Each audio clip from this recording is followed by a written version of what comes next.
parler, je crois. Voilà, une fois n'est pas coutume. J'ai démarré le direct, mais on parlait dans le vide puisque Zoom nous fait parfois, ou le Facebook nous fait parfois des petits faux bons. Et donc voilà, on parlait dans le vide et je reprends ce qu'on vous disait. Alors aujourd'hui, on vous parle du Desmodium qui abonde. C'est une plante qui abonde dans les zones équatoriales et humides où elle pousse librement le long des troncs de palmiers et de cacaoyers. Elle pousse même dans des potagers. Alors, on utilise sa partie aérienne, la partie aérienne de la plante pour ses propriétés contre la jaunisse, contre certaines allergies, également pour la prévention et le traitement de l'asthme. On parle d'elle également pour certaines maladies vénériennes, des ulcères à l'estomac également. Et les Indiens, les Amérindiens, pardon, du Venezuela s'en servent contre l'épilepsie. Alors, elle joue également un rôle contre la constipation et enfin, on a découvert que des études pharmacologiques démontrent une action positive sur les transaminases, d'où son effet protecteur du foie. On la considère dès lors comme la plante miraculeuse pour aider le foie puisqu'il améliore son nettoyage au quotidien. Alors, bonjour ou plus exactement rebonjour Amine, puisqu'on en est arrivé là. Est-ce que tu peux nous parler de sa composition? Bonjour Cédric et bonjour tout le monde. Donc le Desmodium, tout d'abord, c'est une plante qui n'est pas bien connue dans le milieu scientifique, puisque on essaye de chercher des études là-dessus, ben, on en trouve, mais pas autant que d'autres plantes hépatoprotectrices. Donc c'est peut-être dû au fait que ça a été découverte par des Français en Afrique dans les années Mhm. 60 à peu près, et que c'est resté un petit peu, on va dire, en Europe francophone. Bon, ça s'utilise aussi, comme tu l'as bien fait remarquer, en Afrique depuis très longtemps, surtout pour la jaunisse et pour l'asthme et pour les allergies en général. Euh, et donc, c'est la raison pour laquelle on trouve peu d'études cliniques là-dessus. Donc, on trouve quelques revues de la littérature, des études in vitro, parfois des études chez l'animal, mais des études de caractérisation aussi de la composition, Mhm. mais pas beaucoup de choses en termes d'études cliniques, bien que on connaît très bien, donc les naturopathes, les praticiens en médecine naturelle connaissent très bien les effets très intéressants et très forts donc du desmodium sur le foie. Et donc, concernant la composition, justement, puisque comme à notre habitude, donc on s'attarde au début sur la composition pour pouvoir ensuite se projeter sur les effets et comprendre l'interaction donc avec les composants de la plante et les effets ensuite les bénéfices. Donc concernant ces composants en réalité intéressants, on a déjà des composants antioxydants donc qui sont des polyphénols. Donc c'est des flavonoïdes, mais c'est pas des flavonoïdes qu'on connaît classiquement habituels, mais c'est des vitexines ou des isovitexines. Donc c'est des polyphénols qui appartiennent à ce sous-groupe de flavonoïdes. C'est vitexine, isovitexine et des dérivés de ces flavonoïdes qui sont très antioxydants, c'est-à-dire ils sont parmi les polyphénols dans leur effet antioxydant, ils sont classés très haut.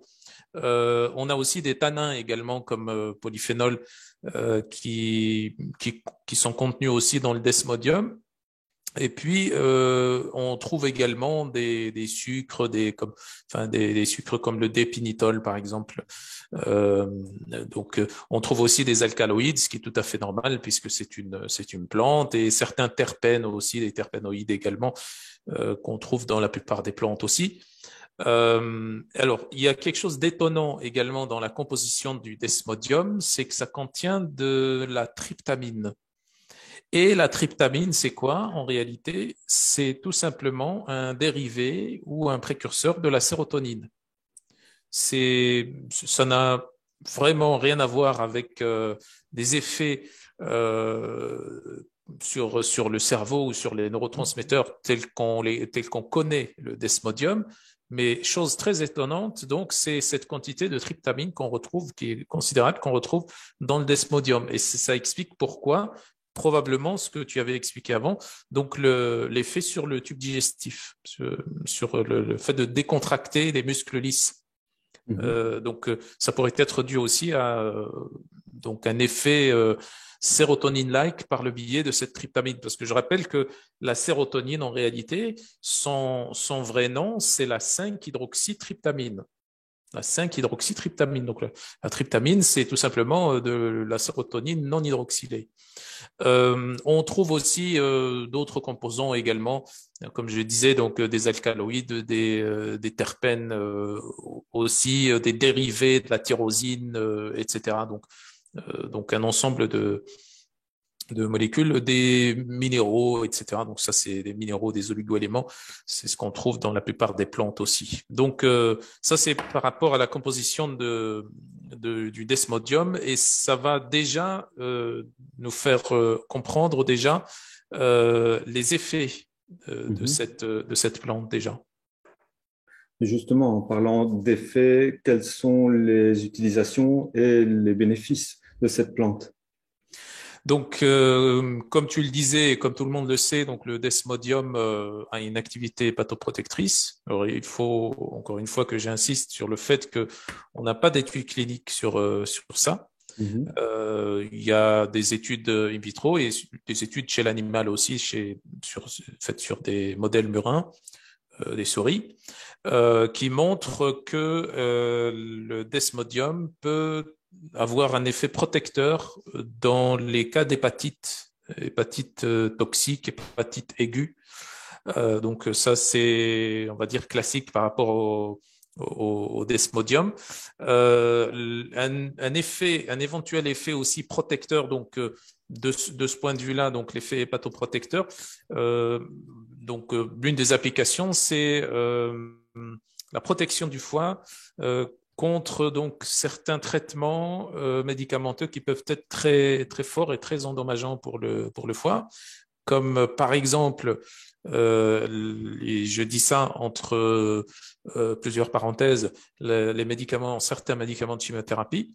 Donc là, le desmodium pourrait être intéressant pour ce côté protecteur, et d'ailleurs, il pourrait être mieux toléré, plus intéressant que d'autres plantes hépatoprotectrices comme le chardon-marie par exemple, dans le sens où peut-être qu'on en parlera après un peu plus en détail, le chardon-marie inhibe des cytochromes dans le foie, ces fameuses enzymes de la phase 1 de la détoxification.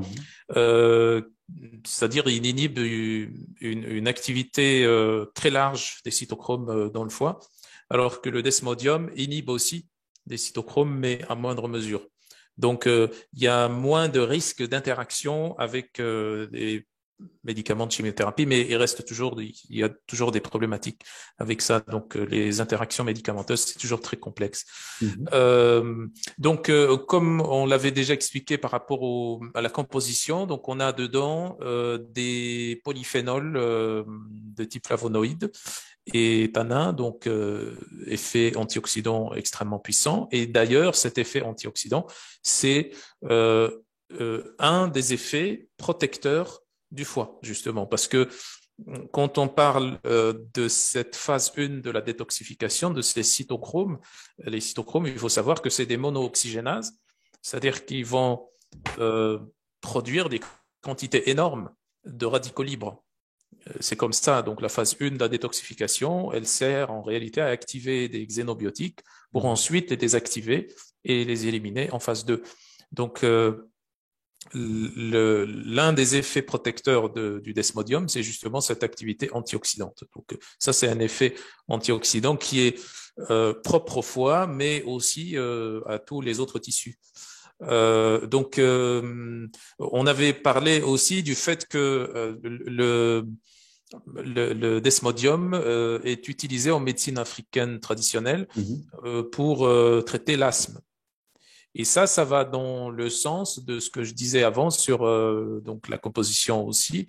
Encore une fois, donc la tryptamine qu'il contient, et voire même les dérivés de tyrosine, là, parce que la tyrosine, elle intervient aussi dans les catécholamines, et, enfin, dans les neurotransmetteurs, mais surtout la tryptamine. Donc, ça produit un effet décontracturant des muscles lisses. Et donc, ici, on va avoir des applications en rapport avec le tube digestif, puisque le tube digestif est entièrement des muscles lisses en réalité, est tapissé entièrement par des muscles lisses, et aussi les branches qui sont aussi tapissées par des muscles lisses. Donc, ça pourrait avoir cet effet donc sur l'asthme. Dans ce cas-là, c'est l'une des hypothèses. Et puis, l'autre hypothèse qui pourrait expliquer cet effet sur l'asthme du desmodium, c'est également l'effet anti-inflammatoire et antioxydant, puisque l'asthme, on le sait, présente métaboliquement parlant quatre composantes, donc l'effet sur donc le stress oxydatif, l'inflammation, l'allergie et aussi la régulation nerveuse également. Donc le desmodium peut agir sur quelques-unes de ces composantes-là par rapport à l'asthme. C'est pour cela que dans certaines études, on voit un effet bronchodilatateur aussi, donc du desmodium. Euh, Comme tu disais aussi au début, effet antispasmodique.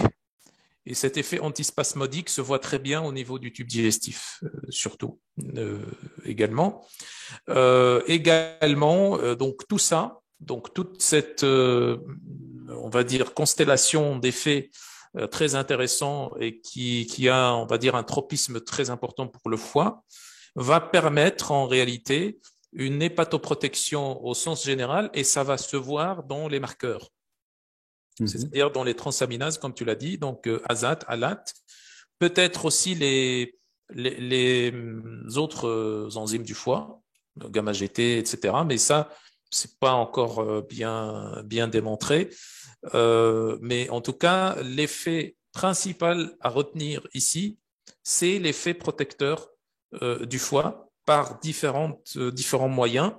Et donc, quand on dit le foie, c'est aussi un peu la sphère digestive, ok, et accessoirement aussi la sphère respiratoire, comme on a dit, avec cet effet bronchodilatateur et cet effet de détente des muscles lisses.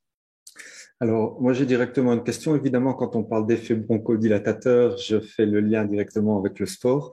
Est-ce que, est-ce qu'en cas de test euh, antidopage, pardon, il peut y avoir un risque? Je ne crois pas. Alors, je n'ai pas de Mhm. réponse tranchée à la question, mais je ne crois pas parce que premièrement, ça n'est pas un effet extrêmement puissant. Non. C'est un effet classique qui pourrait aider ou pas d'ailleurs dans les cas de maladies respiratoires qui sont en rapport avec la bronchoconstriction. Mhm. Donc je ne crois pas que le desmodium pourrait faire l'objet enfin, de détection de De produits substances, dopants, de substances etc., dopantes. Ok. dopantes. Donc je ne crois pas. Oui, dans certains sports, on n'a jamais découvert autant d'asthmatiques que depuis qu'il y a certaines substances, Mhm. évidemment.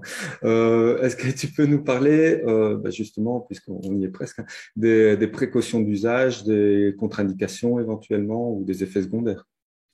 En général, c'est une plante qui est considérée comme sécuritaire. Mhm. Parfois, si on augmente trop les dosages, ça pourrait, et puis la durée aussi de prise, ça pourrait produire des troubles gastro-intestinaux de type diarrhée ou nausée. À ce moment-là, si on a ces problématiques-là, soit on diminue le dosage, soit on arrête complètement le traitement et on informe bien entendu son médecin ou son thérapeute. Sinon, pour les précautions d'emploi, on va dire entre parenthèses des contre-indications. Mhm. Donc on a donc le classique, hein, la grossesse, l'allaitement, et puis pour les enfants de moins de 12 ans également, ça il faut pas donner aussi. Euh, Classique aussi, les insuffisances rénales et hépatiques également, puisque c'est métabolisé principalement par le foie et puis une bonne partie des substances est ensuite éliminée par les reins. Donc, il faudrait que les reins et le foie puissent fonctionner correctement. Mhm. Qu'est-ce qu'on a d'autre? Oui, on a aussi les interactions avec les cytochromes. Donc, on en avait parlé avant. Donc, les interactions avec les cytochromes, on a un groupe de cytochromes qui est inhibé par le desmodium. notamment le CYP2E. Donc le CYP2E est précisément, c'est-à-dire ce qui va nous intéresser le plus, où il y a le plus d'interactions avec certaines substances, certains médicaments, c'est le CYP2E1. CYP2E1. Et là, c'est un cytochrome qui va détoxifier en phase 1, dans le foie bien sûr, l'éthanol par exemple, ou l'acétone, ou le paracétamol, et ou certains anesthésiants, certains myorelaxants aussi. Donc, il peut y avoir des interactions avec ces substances-là que j'ai citées. Parfois des myorelaxants, comme j'ai dit, des anesthésiants aussi. Donc, il faut faire attention quand on prend des médicaments.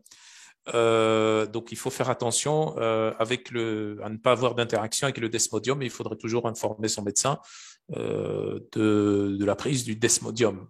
Parce que le paracétamol, bon, il n'y a pas que le CYP2E1 qui détoxifie le paracétamol, mais le CYP2E1 est un des cytochromes qui détoxifie le paracétamol. Et donc, justement, faudrait être attentif par rapport à ça. En ce qui concerne l'utilisation par rapport au dosage, en général, ça s'utilise à plusieurs grammes. Donc plusieurs grammes, c'est en gros à partir de 2 grammes. 2 grammes, c'est déjà une petite dose d'esmodium, ça c'est bien connu. Après, bien sûr, on peut pas donner des dosages précis c'est comme ça parce que bon, ça va peut-être être mal utilisé, mais normalement les thérapeutes et les médecins sont formés à ça, ils s'y connaissent par rapport à ça et donc ils peuvent adapter le dosage directement en fonction de la situation du patient. Donc, et puis les cures aussi, en général, c'est des cures de moins d'un mois de desmodium. Souvent, c'est des cures de moins d'un mois, bien sûr, renouvelables après une certaine période d'arrêt. Alors, moi, j'ai comme écho 2 écoles. Il y a ceux qui vont faire une détox du foie et prendre du desmodium après pour régénérer des cellules, et ceux qui disent non, le desmodium me sert exclusivement à faire ma détox hépatique. Ton avis ou l'avis de la science là-dessus? Alors, ça dépend de ce qu'on entend par détox, en fait. Alors, si on parle donc de détoxification hépatique, donc phase 1, phase 2, etc., ce qu'on sait, c'est que le desmodium a un effet protecteur contre la phase 1, parce qu'on sait très bien qu'au niveau de la détoxification hépatique, la phase 1, donc catalysée par les fameux cytochromes P450, est une phase qui produit beaucoup trop de radicaux libres.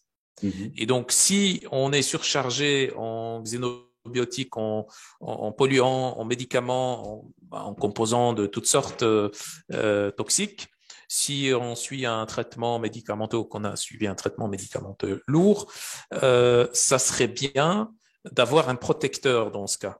Et parmi ces protecteurs, donc l'un des meilleurs, c'est le desmodium. Donc, il protège dans ce sens-là, c'est-à-dire qu'il va diminuer le stress oxydatif et l'inflammation générée justement par la phase 1.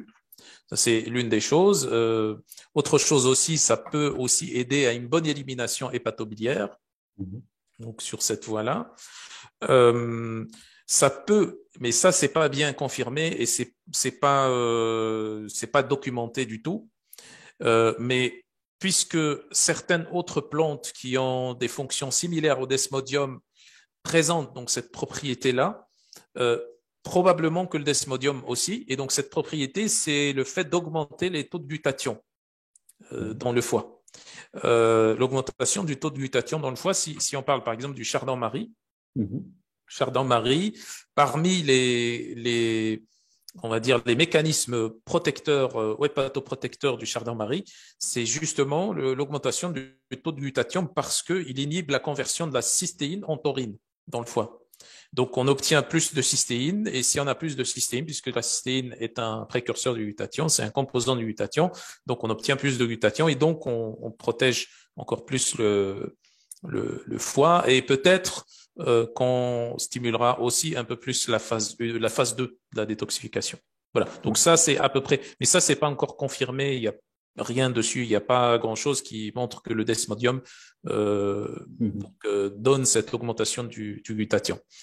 Donc ça, c'est l'effet protecteur, hépatoprotecteur du desmodium. Donc ça dépend de ce qu'on fait. Est-ce que, par exemple, le fait de vouloir détoxifier, est-ce que c'est concomitant à la prise de médicaments, de traitements médicamenteux, auquel cas il faut faire très attention aux interactions, voire ne pas prendre quand on ne sait pas. Sinon, si juste on a besoin d'une cure de détoxification pour une raison ou une autre, à ce moment-là, oui, on peut prendre le desmodium pour détoxifier à ce moment-là, donc au cours de peut-être d'un traitement phytothérapeutique ou autre. Mais il faut bien faire attention, comme je disais, à ces interactions médicamenteuses qui ne sont pas très nombreuses, heureusement, par rapport au desmodium, si on les compare avec les autres plantes hépatoprotectrices. Alors justement, pour comparer avec d'autres plantes, Karine me posait la question cet après-midi en envoyant un mail pour savoir quelle différence il y a entre le chardon-marie et le desmodium en termes de propriété et d'utilisation. Oui, ce que je disais avant, c'est-à-dire le chardon-marie, en réalité, c'est un inhibiteur d'un cytochrome qui est extrêmement actif et qui détoxifie, on peut le dire, plus du tiers des médicaments, qui est le CYP3A4. Donc, le chardon-marie est un inhibiteur du CYP3A4. Donc, le risque d'interaction médicamenteuse est beaucoup plus élevé que le desmodium, qui lui est juste un inhibiteur du CYP2E, notamment CYP2E1, qui ne détoxifie pas une très grande quantité de médicaments. En tout cas, si on compare avec CYP3A4, c'est négligeable par rapport à ce qui est détoxifié par CYP3A4. Donc déjà, il y a cette notion-là.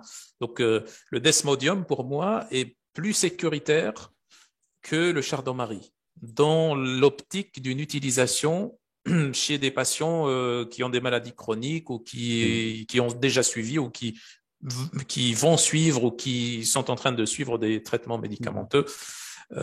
Donc ça, c'est déjà une chose. Autre chose, donc le chardon-marie est plus étudié que le desmodium. Ça ne veut pas dire forcément que le desmodium est de moindre qualité ou de moindre effet que le chardon-marie. C'est juste que le chardon-marie est connu, très connu au niveau mondial, surtout chez les anglo-saxons, chez les Chinois aussi. Donc, pourquoi je parle des anglo-saxons et des Chinois? Parce que c'est eux qui font le plus d'études. Et donc, si le desmodium n'est pas bien connu aux États-Unis, par exemple, c'est pour ça que peut-être ça explique le fait qu'on n'a pas beaucoup d'études là-dessus. Voilà, donc moi, je pense que le chardon-marie et le desmodium pourraient se combiner. Si on met de côté les interactions médicamenteuses éventuelles qui sont très nombreuses dans le cas du chardon-marie, on pourrait probablement combiner les deux parce que il se pourrait que les mécanismes d'hépatoprotection soient différents. Et d'ailleurs, quand on dit CYP3A4 inhibé par chardon-marie et CYP2E inhibé par desmodium, c'est justement un des mécanismes d'hépatoprotection, justement. Parce que quand on ralentit les cytochromes, quand on ralentit en réalité la phase 1, c'est un des mécanismes de protection du foie, justement. Et donc, puisqu'on est ici sur deux cytochromes différents qui sont inhibés par ces deux plantes différemment, donc on pourrait penser que leurs effets peuvent se combiner. Donc, on a à la fois un inhibiteur du CYP3A4 et un inhibiteur de CYP2E, et ça pourrait se combiner. Maintenant, comme j'ai dit, il faut toujours faire très attention aux interactions médicamenteuses. Voilà. Alors, j'ai une dernière question. Tu sais et dernière chose aussi que j'ai oublié, désolé, par rapport au chardon-marie, ce que n'est pas le desmodium, le chardon-marie est un œstrogène-like. Voilà, donc la silibine et ses dérivés, parce qu'il y a donc la silimarine, et dans la silimarine, on a des Oui, composants aussi. La silibine est œstrogène-like, donc elle a cette propriété-là. Donc ça dépend comment qu'on peut utiliser. oui. Donc en général, les plantes, quand elles ont ces propriétés assez prononcées, hormone-like, on peut pas les utiliser n'importe comment et dans n'importe quelle situation. Donc voilà, le desmodium n'a pas cet effet œstrogène-like, donc il est un peu plus universel en termes d'utilisation que le chardon-marc. Alors, comme je le disais, on a au moins deux points en commun, si ce n'est pas trois. Maintenant que tu as un bébé, on a au moins ce point-là en commun, c'est qu'on a chacun un enfant. Et félicitations d'ailleurs, et bienvenue au petit Adam. Tu me Merci. confirmes? Voilà. Oui, exact. Et donc, le premier point commun qu'on a, c'est l'amour du sport. Tu connais très bien le sport et je t'ai posé la question sur le sport, mais aussi notre appointement avec tout ce qui est gestion de stress. Et donc, quand tu me dis que, évidemment, les muscles lisses se relâchent, se relaxent, est-ce qu'on pourrait envisager ça justement dans le cadre de la gestion de stress? De la gestion du Comme stress. on le fait comme on le fait avec la respiration, la cohérence cardiaque, où justement on va relâcher les muscles lisses, ce qui va permettre de voir les choses différemment, évidemment. Donc, Oui, dans le sens enfin, de ma question. toujours, exactement, toujours en combinaison avec enfin, tout un protocole Mhm, gestion du stress, peut-être avec d'autres nutriments, peut-être voilà avec des précurseurs de certains neurotransmetteurs, ouais, avec comme tu dis la respiration profonde, la variabilité de la fréquence cardiaque, tout ça, mhm. la méditation, la relaxation, tout ça. Très probablement que le desmodium va avoir un effet très intéressant, surtout que la plupart des autres moyens pour la gestion du stress n'ont pas un impact direct sur le foie, Mhm. Ouais, voilà. ce que le desmodium a, et donc ça peut très bien compléter cet effet. Donc effectivement, oui, très intéressant, oui. Voilà, merci. Eh bien, je n'ai plus de questions, je n'en ai plus et je n'en vois pas non plus de noter, donc c'est parfait. Eh bien, je vous souhaite à tous et à toutes une très belle soirée.